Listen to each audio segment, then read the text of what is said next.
నుంచి వ్యూ అన్నమాట. So you can see that Uppal stadium. This is our office. కనిపిస్తుందా మంచి? ఇక్కడ నుంచి వీ కెన్ వ్యూ ఇట్. అమ్మో అమ్మో. So this is what it is. చాలా బాగుంది కదా. పూర్ణ హృదయ స్తోత్రములు పూర్ణ హృదయ ఎందుకు యెహోవాయందు భయభక్తులు ఇంత ఆశీర్వాదం కదా. కాబట్టి తర్వాత 5th verse అమ్మా. సియోనులో నుండి యెహోవా నిన్ను ఆశీర్వదించును, నీ జీవితకాలం అంతయు యెరూషలేమునకు క్షేమము కలుగుట చూచెదవు కదా. నేను ఎక్కడి నుంచి నువ్వు అందుకే మందిరం తప్పక రావాలి. మీరు ఇద్దరు ఒకటి ఫ్యామిలీ ప్రేయర్ చేసుకోవాలా, మందిరానికి రావాలి. సియోన్లో నుండి మనకు ఆశీర్వాదం ఎక్కడి నుంచి? దేవుని మందిరం నుంచే మనల్ని ఆశీర్వదిస్తాడు.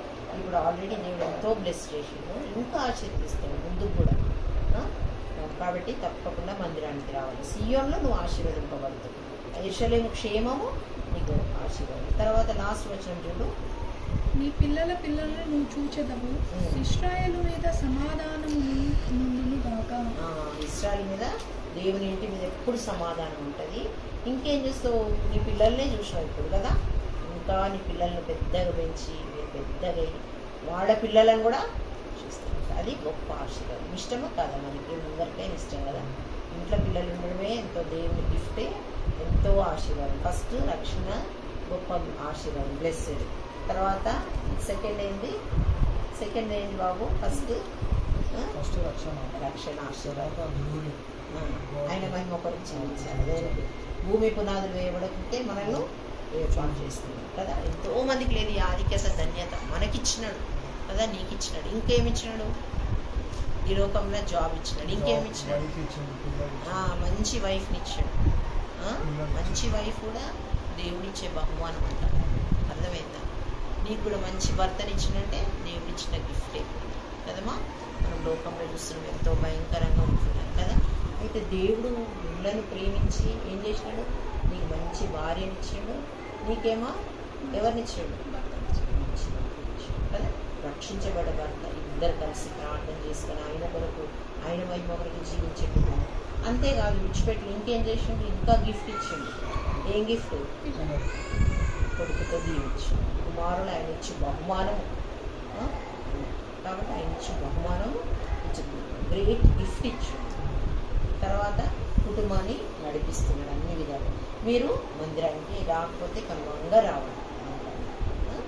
అప్పుడు ఇంకా ఆశీర్వాదం ఉండదు. ఈ లోక దేవుని పరలోక దేవుని. అంతేకాదు ఇంకేమిస్తా అంటున్నాడు దేవుడు? పిల్లలు చూసే ఆధిక్యత కూడా ఇస్తాం. నీ పిల్లలను పెంచాలా, పిల్లలు పెద్దగా కావాలా, వాళ్ళ మ్యారేజ్ కావాలా, తర్వాత వాళ్ళ పిల్లలను మీరు చూడాలి. సరేనా? అంత గొప్ప ఆధిక్యత దేవుడి కుటుంబానికి.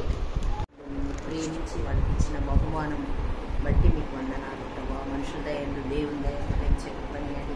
చిన్న ఏజ్లో రక్షించబడి గొప్ప దైవజనంగా బాక్సింగ్ అంకుల్లాగా కావాలా.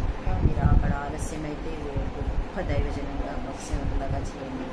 దావీదు అంతకంతకు వర్ధిల్లననే వాగ్దానం నెరవేర్చండి. ఈ నూనెలో మీరు రక్తం పోయండి. నైనా ఏ హాని అపాయం కలగకుండా చేయండి. ఏ వ్యాధి కూడా లేకుండా చేయండి.